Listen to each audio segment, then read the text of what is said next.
वेळेवर काही गोष्टी केल्या नाही ना तर फार महागामध्ये पडतात. आता असं मी का म्हणतोय सांगतो. एक गाव होतं. त्या गावामध्ये एक परिवार राहायचा. त्या परिवारामध्ये एक माणूस आणि त्याची मुलगी होती. त्याची बायको वारली होती. काहीतरी साप वगैरे चावला होता, त्या कारणामुळं त्याची बायको वारली होती. आता तो जो माणूस आहे तो सुरुवातीला एवढा आगाऊ होता की दारू पिणं, आगाऊची नाद, मारामाऱ्या करणं या कारणामुळं त्याला त्याच्या परिवारामधून वेगळं टाकण्यात आलं. त्या कारणामुळं तो एकलाच त्याच्या परिवारामध्ये होता. आणि लग्नाला काही वर्ष झाल्याच्या नंतर त्याची जी वाईफ आहे तिला साप चावून त्याची वाईफसुद्धा एक्सपायर झाली होती. आता त्याच्या घरामध्ये तो आणि त्याची छोटी मुलगी हे दोघंजणं राहायचे. आता जी मुलगी होती ही त्याची खूप जास्त प्रमाणामध्ये लाडकी होती. पण ते म्हणतात ना की यार कसं असतं ना, काही चांगल्या गोष्टी चालत असतील तर लोकांना खपवत नाही, किंवा कोणाच्या पाठीमागं जर कोणी नसेल की बाबा आता समजा एखादा माणूस आहे, त्याला पाठिंबा देण्यासाठी एखादा मोठा सपोर्ट नसेल, कोणी त्याच्यासोबत राहत नसेल तर लोक त्याला परेशान करतात. लोकांना माहिती असतं की याच्या पाठीमागं कोणी नाही बोलणार, तर याला किती जरी परेशान केलं तरी कोणी काही बोलणार नाही. तर अशा प्रकारचं या माणसाचं होतं. आता या माणसाचा जो काही परिवार होता दुसरा, याला एक भाऊ होता, आई वडील होते, पण त्यांनी याला एकदम असं वेगळं फेकून दिलं होतं. त्यांनी सरळ सांगितलं होतं की आमच्याशी तुझा काहीही संबंध नाही. मग हे दोघंजण एकले पडले होते. आता गाव त्यांचं एक नॉर्मल गाव होतं. आता काही दिवसाच्या नंतर सगळं काही ठीक चालत असताना त्याची जे मुलगी आहे त्याच्या मुलीला एक दिवस उलटी आली, म्हणजे उलटी झाली. आता उलटी अशा प्रकारची झाली की नॉर्मली माणसाला जर उलटी झाली तर एकतर पाण्यासारखं बाहेर पडतं किंवा खाल्लेलं जे अन्न असतं ते बाहेर पडतं. पण त्याच्या मुलीच्या नरड्यामधून जे पण बाहेर पडलं, जी पण ती उलटी केली तिनं, ते फार विचित्र होतं. एक तर ते वेगळ्याच पद्धतीचं दिसू लागलं, काहीतरी अलगच पदार्थ असा दिसत होता. याला समजलं नाही की ते काय आहे आणि कशामुळं असं झालं आहे म्हणून. याने डॉक्टरांपाशी घेऊन गेले. डॉक्टरांना विचारलं की बाबा माझ्या मुलीसोबत असं झालं आहे, काय प्रॉब्लेम आहे. डॉक्टर म्हणले की आम्ही चेक करून सांगतो. त्यांनी चेक केलं तर चेकअपमध्ये काही निघलं नाही. तरी पण डॉक्टरांनी काय औषध गोळ्या दिले आणि त्या गोळ्या औषधं घेऊन तो घराकडे आला. आता परत काही दिवस जातात. काही दिवस गेल्याच्या नंतर त्याची जे मुलगी आहे ती परत उलट्या करायला सुरू करते. आता यावेळेस ज्या उलट्या होत्या ना सेम त्या प्रकारच्या होत्या, पण यावेळेस अशा होत्या की मागच्या वेळेस तरी एकदाच उलटी केली होती, पण हिने यावेळेस तब्बल 1 घंट्याच्या नंतर उलटी चालू, 1 घंट्याच्या नंतर उलटी चालू, 1 घंट्याच्या नंतर उलटी चालू, सेम या प्रकारचं चालू होतं. हा पूर्णपणे कन्फ्यूज की यार असं होतंय कसं काय. तो पुन्हा डॉक्टरांकडे गेला. डॉक्टरांकडे गेल्याच्या नंतर ते विलाज करू लागले. विलाज करता करता सुद्धा तिला उलट्या येत होत्या आणि पोटातलं अन्न किंवा पाणी बाहेर पडत नव्हतं. ते वेगळाच असा चिकट पदार्थ बाहेर पडायचा. कळायचंच नाही यांना की नेमकं होतंय तरी काय. डॉक्टरांनी जेवढे पण विलाज असतात, जेवढे पण टॅबलेट असतात, जितके पण विलाज तिथं करण्यायोग्य असतील ते सगळे त्याने करून बघितले, पण तिचा काय विलाज झाला नाही. मग अखेरच्याला तो म्हणला की बाबा तुमच्या मुलीला तुम्ही शहरामध्ये घेऊन जा, कदाचित तिथे गेल्याच्या नंतर थोडाफार फरक पडू शकतो. आता माझ्याजवळ मला जितके पण विलाज करता येतात तेवढे सगळे विलाज मी केले. आता याच्यावरही माझ्या डोक्याच्या वरचं आहे, मला काय समजत नाही. मग तो जो माणूस आहे तो त्याच्या मुलीला घेऊन तालुक्याच्या ठिकाणावर गेला, म्हणजे शहराच्या, तालुका जिल्हा एकच होता त्याचा. तिथं गेला. तिथं गेल्याच्या नंतर डॉक्टरांना दाखवलं, मोठ्या डॉक्टरांना दाखवलं. मोठ्या डॉक्टरांनी पाहिल्याच्या नंतर ते म्हणले की आम्हालाही तेवढं काही याच्यातलं समजणं झालं आहे, आमच्यापाशी जेवढा विलाज आहे तेवढा आम्ही केला आहे, पण राहण्याची काही शक्यता दिसत नाही. तुम्ही एक काम करा. आता ते डॉक्टर मोठाले होते, पण त्याच्यामध्ये एक असा डॉक्टर होता की तो म्हणला की बाबा तू एक काम कर, माझ्या ओळखीचा एक माणूस आहे, हे मला थोडंसं विचित्र पद्धतीचं दिसतंय, तर तू त्याच्यापाशी जा आणि त्याला तुझी ही जे प्रॉब्लेम आहे ही प्रॉब्लेम सांग, कदाचित तो तुझी काहीतरी मदत करू शकेल. म्हणलं की ठीक आहे, मला तुम्ही सांगा. आता कसं आहे ना, याची मुलगी याची खूप लाडकी होती. तिच्या जीवासाठी, तिची परेशानी न होण्यासाठी हा काहीही करायला तयार होता. आणि ही जी प्रॉब्लेम होती ही सलग 1 महिना चालू होती आणि त्या 1 महिन्यामध्ये हा एवढा जास्त परेशान झाला होता की बघायचं कामच नाही. त्याच्या मुलीचं वजन कमीत कमी, आता त्याची जी मुलगी होती ती 13-14 वर्षाची असेल आणि त्या 13-14 वर्षाची जी मुलगी होती तिचं वजन 30-35 किलोच्या जवळपास होतं. म्हणजे तंदुरुस्त मुलगी होती, चांगली मुलगी होती. तर तिचं वजन कमी झालं, 5 ते 6 किलो कमी झालं आणि एकदम हडकुळी अशी दिसायला लागली. तर याला फार टेन्शन येऊ लागलं की यार माझ्या मुलीसोबत असं होतं आहे, आता काय करावं, काय नाही करावं आणि काय होईल याचं त्याला फार भीती वाटायला लागली. आणि त्याचे जे नातेवाईक आहेत, त्याचा भाऊ, त्याचे आई वडील, हे काहीच कामी नव्हते. त्यांना तर उलट वाटू लागलं की मायला यांच्या हे दोघेही मरायला पाहिजे. काय होतं काय माहीत. आता हे मी तुम्हाला लास्ट सांगेल की याच्यासोबत असं त्याच्या नातेवाईकांनी का केलं होतं.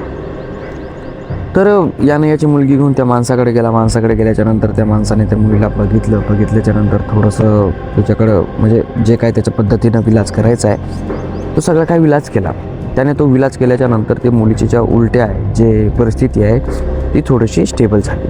मग हा म्हणलं की नेमकं काय झालं होतं की तिचं मोठमोठ्या डॉक्टरांना पण समजलं नाही, तुम्हाला समजलं आणि तुम्ही काय केलं. तो म्हणला की बाबा कसं आहे, ही गोष्ट डॉक्टरांकडची नाही आहे, ही गोष्ट थोडीशी वेगळ्या पद्धतीची आहे. आता तो विश्वास करतो किंवा नाही करत हे मला माहिती नाही. पण तो म्हणला की तुझी जी मुलगी आहे, तुझ्या मुलीवर कुणीतरी जादूटोणा केलेला आहे. तो जादूटोणा असा आहे की बाबा सुरुवातीला माणूस आजारी पडतं, तो आजार डॉक्टरांनाही सापडत नाही. हळूहळू तो आजार असा मोठा होत जातो आणि त्या आजाराची सवय आपल्या शरीराला लागते आणि आपण काय करतो की ते आजार दाबण्यासाठी औषधं गोळ्या ह्या चालूच ठेवतो आणि तो आजार 8 दिवसाला 15 दिवसाला 8 दिवसाला 15 दिवसाला तो उमळतच असतो. मग एक दिवस असा येतो की एकतर माणूस खूप जाड होतो आणि मरतो, नाहीतर एक तर खूप वाळला होतो आणि मरतो. अशी दोन्हीपैकी कोणतं तरी एक होतं. आता तुझी जी मुलगी आहे ही वाळली व्हायली आहे, हडकुळी व्हायली आहे, हिचं वजन कमी होतं, हिला पचन होत नाही आहे. तर जे काय आहे ना ते हिच्यावर हावी झालेलं आहे. आणि जे मी हे उपाय केलेला आहे, हा उपाय तुला सलग 6 महिने करावा लागेल. आणि हा जर तू एकही वारी न तुटता 6 महिने जर केलास तर तुझी मुलगी वाचण्याची शक्यता आहे. पण जर तू एखादी वारी चुकवली किंवा तू कुठं थांबला किंवा तू आला नाही एखाद्या वेळेस आणि ही जी लिंक आहे ही जर लिंक तुटली तर तुझं काय खरं नाही. मग हा म्हणला की ठीक आहे मी करेल. आता यानं ठरवलं की बाबा 6 महिने आपल्या मुलीसाठी काहीच नाही. आपण जाणं येणं करूयात इतका 1 महिना घातला आहे, एवढा मोठा पैसा घातला आहे, प्रत्येक डॉक्टरांना दाखवलं आहे, कोणाच्यानं काहीच फरक नाही पडला. मोठ्यातल्या मोठ्या डॉक्टरांना दाखवलं होतं, त्याच्या जर फरक नाही पडला, या माणसाचा फरक पडला. आणि फरक तेव्हा आढळून आला ना, तर तो म्हणला की ठीक आहे मी तुम्ही म्हणसाल तसं करेल. बघता बघता 2-3 महिने गेले. 2-3 महिने गेल्याच्या नंतर जी प्रॉब्लेम त्याच्या मुलीला होती ती सेम प्रॉब्लेम त्याला यायला. आता याला ती प्रॉब्लेम आल्याच्या नंतर याला काय करता येत नव्हतं. आता ती म्हणजे उलटी झाली की अंग एवढं गळून जायचं की माणसाला उभंसुद्धा राहता येत नव्हतं. याचे कोणी जास्त मित्र नव्हते, जे काय होते ते फक्त फायदा उचलणारे होते, बाकी काहीच नव्हतं. तर हा असं समजा की याच्या स्वतःच्या गावामध्ये हा माणूस एकला पडलेला होता. या पद्धतीचं याचं होतं. आता याच्या मागेही तसंच लागलं. तसं लागल्याच्या नंतर 3-4 महिने झाले, 1-2 महिने राहिले होते. तर त्यामध्ये एका वारीला याला जाता नाही आलं. कारण की ज्या दिवशी याला जायचं होतं त्या दिवशी याला ही प्रॉब्लेम आली आणि यालाही तिथं जाता येत नव्हतं. आणि वारीचा दिवस या दोघा जणांना मोजून दिला होता. म्हणजे याच दिवशी तू आला पाहिजे आणि याच दिवशी तुझी मुलगीही आली पाहिजे. एक जर दिवस मागं पुढं झाला तर वारी पूर्ण होणार नाही. म्हणजे ते काही नक्षत्र वगैरे काय असतं ना, तशा प्रकारचं काहीतरी त्या माणसाचं गणित होतं. आणि याच घंट्यामध्ये तू इथं आला पाहिजे, अशा प्रकारचं ते काहीतरी बंधन होतं. तर यालाही जाता आलं नाही आणि याच्या मुलीलाही जाता आलं नाही. आता हे दोघंही जण एक दिवस लेट होते, दुसऱ्या दिवशी गेले. दुसऱ्या दिवशी गेल्याच्यानंतर तो माणूस याला म्हणला, मी तुम्हाला पहिलेच क्लिअर सांगितलं होतं की एकही दिवस न चुकवता तुम्ही वारी करायची. एकही चूक न करता तुम्ही इथं यायचं. तुम्ही अख्खा 1 दिवस घातला. आता तुमचं अवघड आहे. मी काय याच्यामध्ये जास्त करत नाही, तरी पण मी प्रयत्न करून बघतो. जर झालं तर ठीक, नाही तर मी जास्त काही करू शकत नाही. मग असं झाल्याच्यानंतर ते माणूस आणि त्याची मुलगी तिथून परत आपल्या घराकडे आली. मस्त संध्याकाळी थांबल्याच्या नंतर आता वारी चुकलेली होती.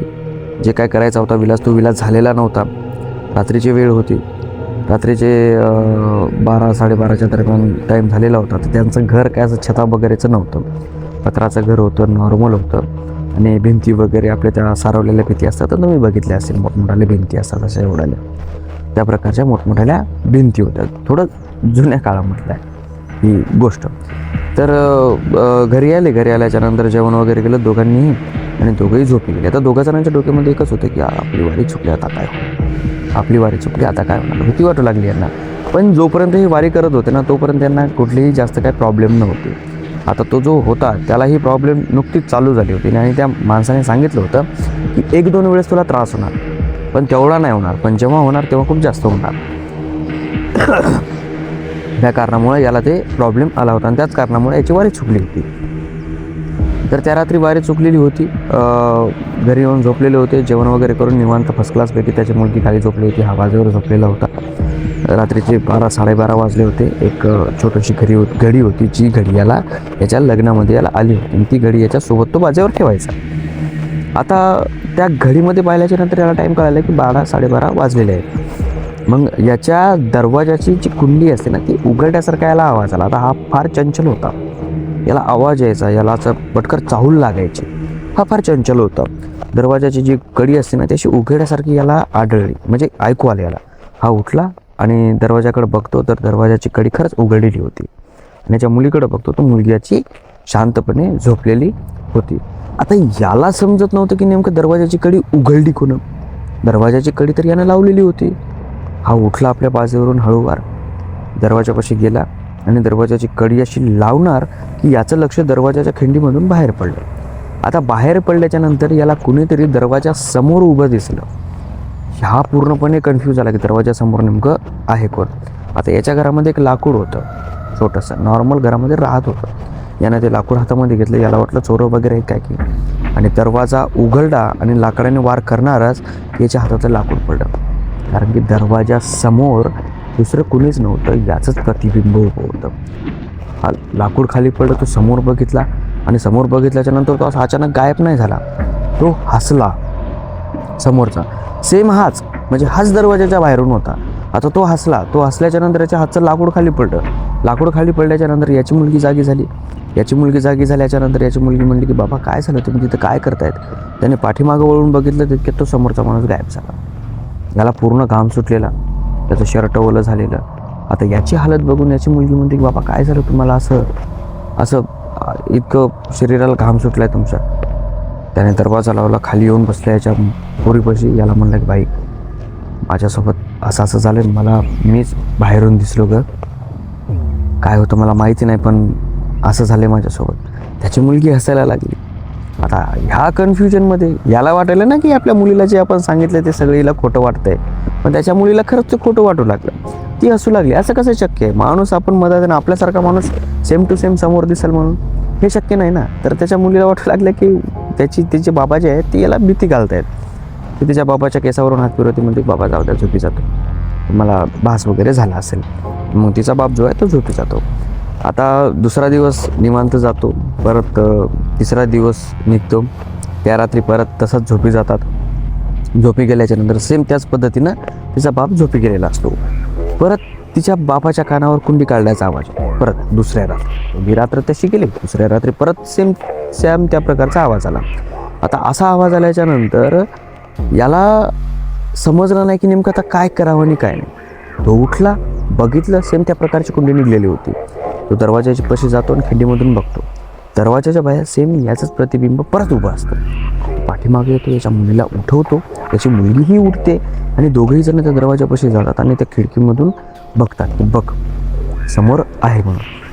आता जेव्हा दोघं जण त्या याच्यामधून बाहेर बघतात त्यावेळेस ना याचं प्रतिबिंब असतं, नाही याच्या मुलीचं प्रतिबिंब असतं.